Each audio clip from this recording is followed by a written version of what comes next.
Hello folks and welcome to Paddock Pass, your post-race edition for the 2019 Australian Grand Prix. And after Saturday's qualifying, all eyes were on that guy there, Lewis Hamilton, who set a blistering pole position here. And while everybody was shocked that it wasn't Ferrari on pole after the winter pre-season testing that we'd seen, I think a lot of people expected Lewis Hamilton to run away and hide today. He didn't. I spoke to Valtteri Bottas after qualifying, and he said, I am going to get to that turn one first. I'm going to stick my elbows out, and I'm not going to let him get the win. And that kind of proved pretty prescient. Valtteri was phenomenal today. There's no two ways about it. He was great in qualifying, and it took something very special from Lewis to pip him to that pole position. But today he didn't put a foot wrong. His lead was so vast at the end, he could have taken a spare pit stop just to be safe on his tyres to the end, and Lewis still wouldn't have got out ahead of him. It's Valtteri who wins the race, and with the extra point for fastest lap, he now sits on 16 points to Lewis's 18. 26 points to Lewis's 18, meaning that he has the largest gap that a driver has held in a Formula One World Championship after the first race of a season in history. That's a bit of a useless statistic, isn't it? And he won't care. He'll just be happy for the win. Lewis Hamilton coming home second. You say, but who came home third? Which of the Ferraris was it? Neither. Max Verstappen, a Honda back on a podium. What a way to start that relationship for Red Bull Racing. So it's Valtteri first, Lewis second, and Max a very happy third. Valtteri. What has changed since the winter break? Something, obviously. Honestly, if I could explain, I would like to, but I can't. It was magnificent to watch you. You got your mojo back. Talk us through the race. Are there words to describe it? I think the race start was really the key to get into the lead, because obviously I did have the pace was really strong. So otherwise, if I would have been behind other cars, would have been wasted. So I'm glad I got to the lead and got to show what I had, and I truly just enjoyed it. It was all kind of under control. I had good feeling of the both tire compounds, what I needed to do with them to optimize them, get most out of them, and also with the settings of the car, I was really comfortable. The car was so strong, so I could just do my thing, and I don't know, it was good fun. We heard you talking with your engineer about going for that fastest lap. Just talk us through the confusion that perhaps it presents towards the end of a race for a race leader like yourself. I think it was pretty straightforward. I mean, of course, it is risky to try and go for it with the worn tyres, as I did in the end, but I'm glad we did, because it's an extra point. And of course, if you have the gap, you can also stop for a new set of tyre and go for it. But there's always the risk of stopping. You know, something always can go wrong in the pit stop. So we decided not to stop, but try it, and we got it. Lewis, it obviously looks like it was all hinging on the start, this one. Was it sort of a case that once you got to the first run of pit stops, it's whole positions, or were you still chasing Valtteri down? No. Once we got through the first corner, it was pretty much done and dusted. So it was really about just bringing the car home and bagging the points, really. And naturally, I had to pit a lot earlier, so I had a long stint in that second stint. So I just drove super under par to try and make sure I had tyres left at the end of the race. Were you always comfortable with Max when he was closing you down? Because he was pushing hard. And is it at least encouraging from a Mercedes point of view? I mean, you must look at the pace of the lead car and what's possible here. No, an incredible weekend for the team. Really happy. We got maximum points, and Valtteri did an exceptional job today. So congratulations to him. Max, how satisfied can you be today? Yeah, very satisfied. Of course, to get by a Ferrari on the track is not easy around here, because it's just very difficult to follow in general. But yeah, of course, happy to pull that move off, and then also challenge Lewis for second. It was a good feeling. Of course, I think there's still work to do, but to start the season like this in third, and also the first podium for Honda in the V6 era, that's a great start. So I think something of a surprise that these guys down here at Ferrari weren't on the podium at all today. That man too could, I think, have been maybe even third after the first corner. Hello. Unlucky today. I thought you were going to be third after the first corner. It's okay. It happens sometimes, and I don't know whether Seb had seen me or not, but I mean, it's life. It's okay. And fourth and fifth, not what we expected, but I'm pretty sure that there's more to come in the next races. Cool. I'm not supposed to be interviewing you now, so I don't want to get in trouble. I'll see you later. Thank you. He almost got that third place around turn one, and as he said, I didn't think Seb had seen him. I don't think he did either. Seb had Max Verstappen herring up the inside of him to contend with at that same point. It's a massive disappointment for Ferrari today after that pre-season testing. Mercedes genuinely, and I've seen the data from them that they were looking at after testing, they believe themselves to be 0.4 seconds behind Ferrari, and yet it's Mercedes who are in the ascendancy and Ferrari who are having to make do with 4th and 5th place at the end of the Australian Grand Prix. Not the end of the world, but certainly not what they were expecting.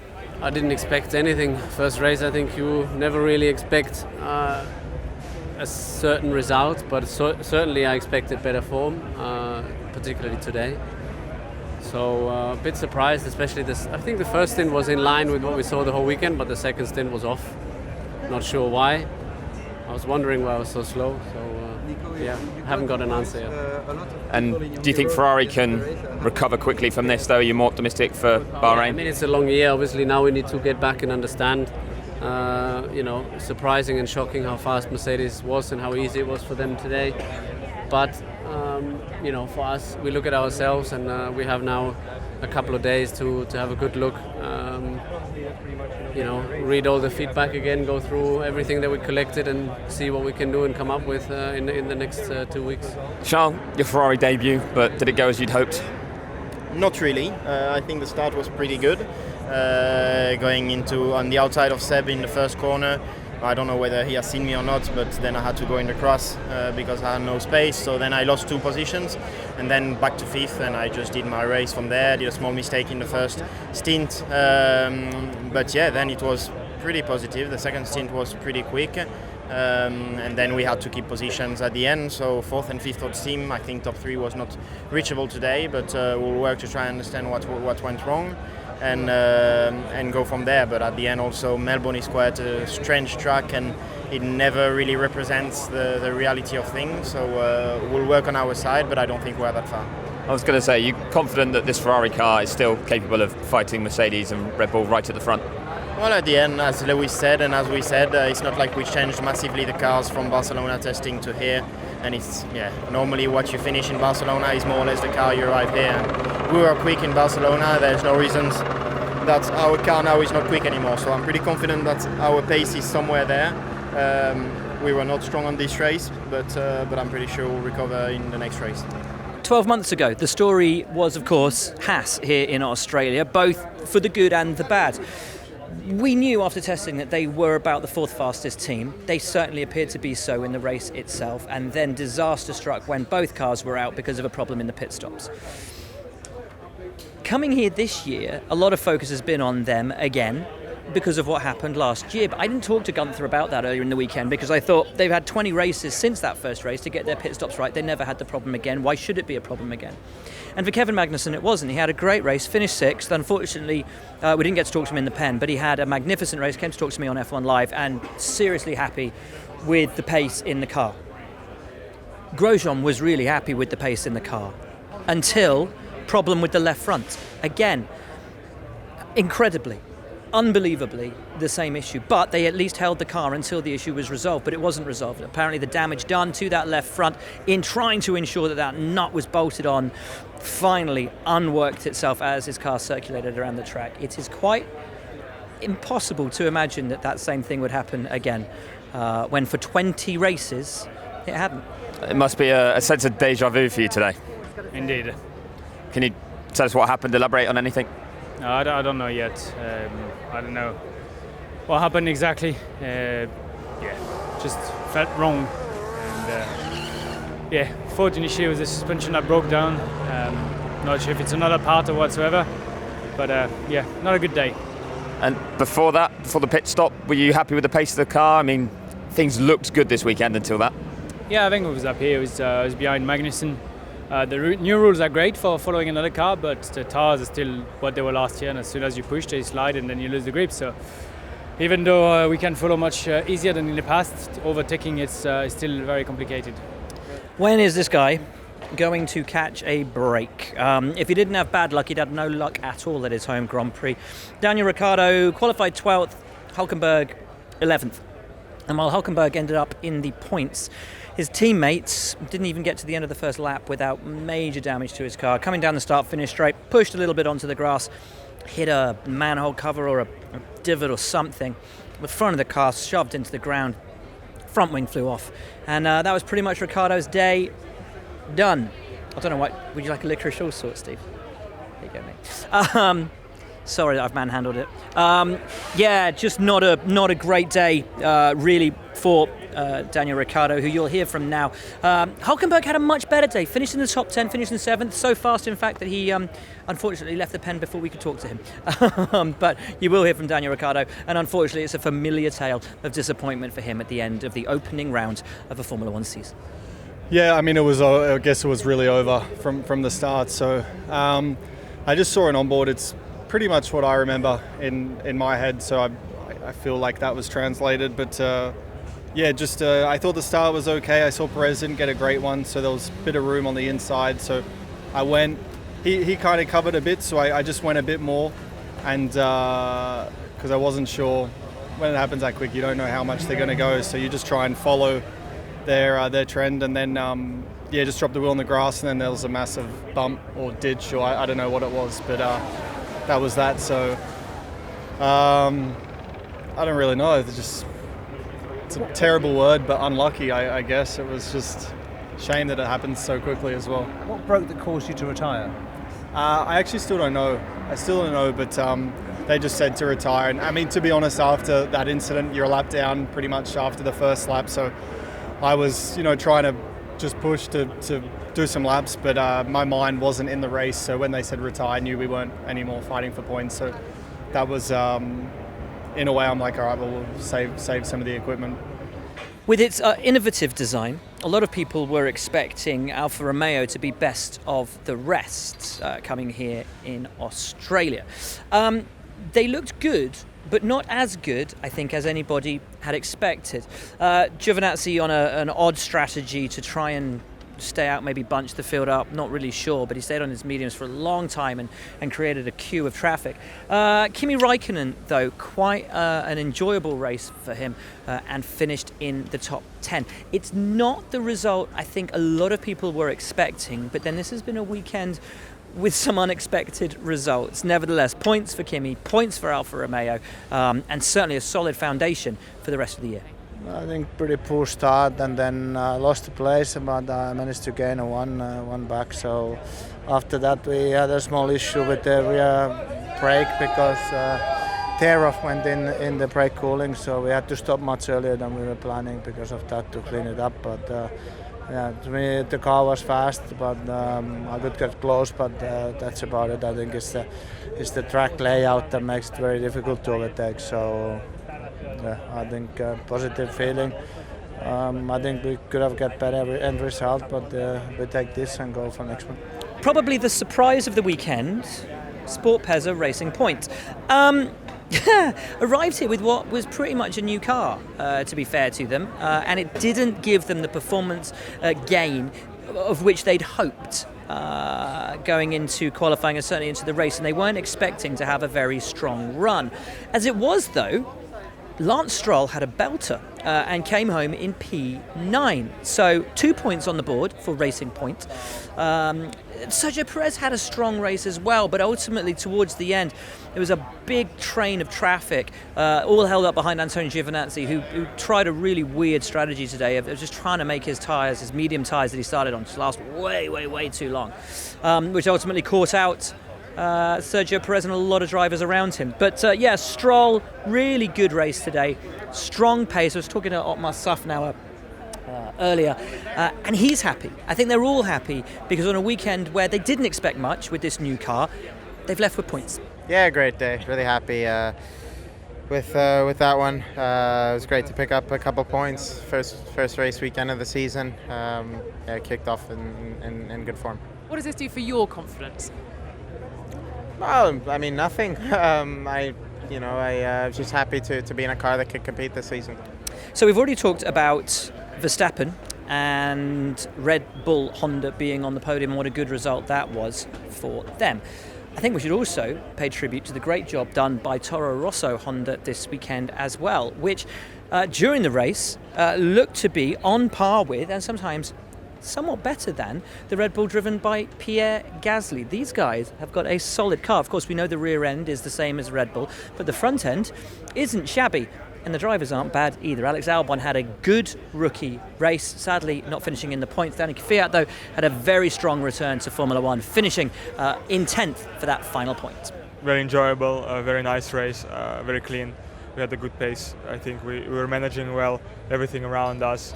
It wasn't easy because I was catching a lot of the cars in front, but at the same time Gasly behind was always trying to overtake me, so I had to look always in front, always behind. It was a bit exhausting, but yeah, good race, really enjoyable. Alex, just a quick overview of your race for us, please. Yeah, not too bad. Started off very well.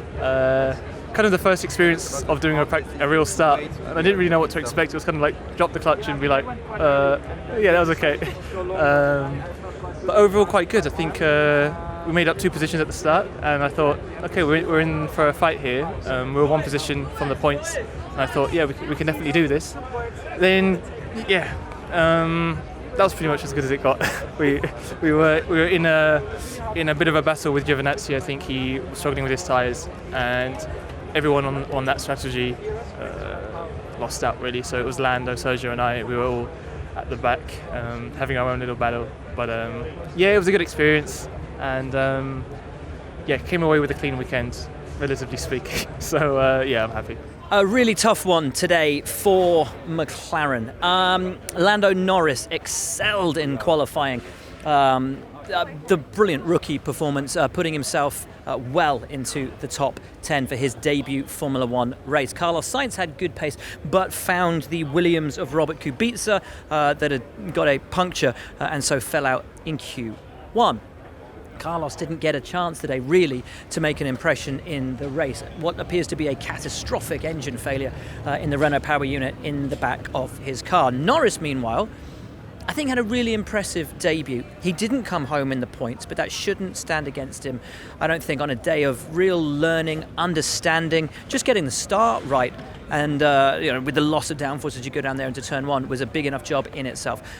Really good job from him today, just pounding out those laps and learning. Lando, your Formula One debut, no points at the end of it, but how did it feel to be a Grand Prix driver? I mean, it felt good. I was quite lonely out there for a lot of it, so it felt pretty long. But yeah, very happy to get it out of the way. You know, I was quite nervous coming in about everything, and I feel a lot more confident now when going into Bahrain because of how I've done this weekend and just getting it out of the way.